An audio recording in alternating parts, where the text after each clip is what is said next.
As a part of our Ed Reading 430 class, we were each paired with a child from Tindiri Village to tutor in reading. Coming into this experience, we were not quite sure what the students' reading abilities would be, or even exactly what we could teach them. Knowing that there would be somewhat of a language barrier made me unsure of what I, as a reading tutor, would be able to do to benefit my student. During my first lesson with my student, Kumbhakani, I introduced myself to him using a book all about the two of us. One page was filled with a fact about me and a picture, and on the next page was a corresponding fact about him with a picture that he drew.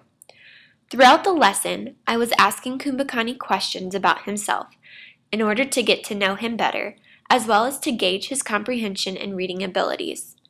After the lesson, I was able to estimate what his reading level was so that I could begin assessing him at an appropriate level. During the lesson, the other Ball State teachers completed similar activities with their students and assessed their students' reading ability. In the second lesson, we used the basic reading inventory to assess our students' reading level.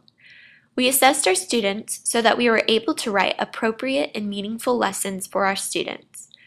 We were all surprised when we compared our results and realized that the majority of our students were able to decode words well, but were not able to comprehend what they were reading, especially at higher levels.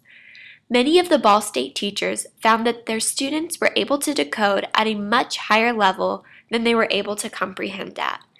The more we thought about the different decoding and comprehension levels, the more it made sense.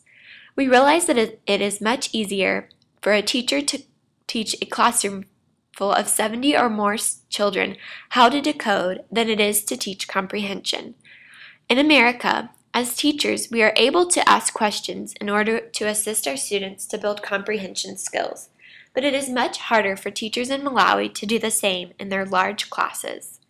In each of our lessons, we included questions to activate and improve the students' comprehension skills.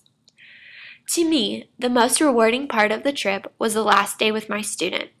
At the beginning of tutoring, Kumbhakani was barely able to recognize and verbalize each letter of the alphabet. But at the end of our time together, he was able to recognize and verbalize all of the letters of the alphabet and the sounds they make, and had begun sounding out and blending small words. Seeing the smile on his face when he began reading words all on his own was priceless. This is only one example of how rewarding this experience had been for all of the Ball State teachers.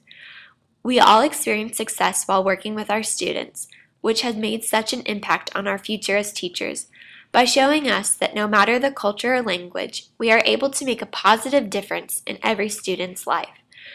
This tutoring experience has been unforgettable, and I know it will assist in each and every one of us to be excellent teachers. I am very thankful for this experience I had while tutoring in Malawi. It has served to begin molding me into a culturally relevant, thoughtful, and confident teacher of reading.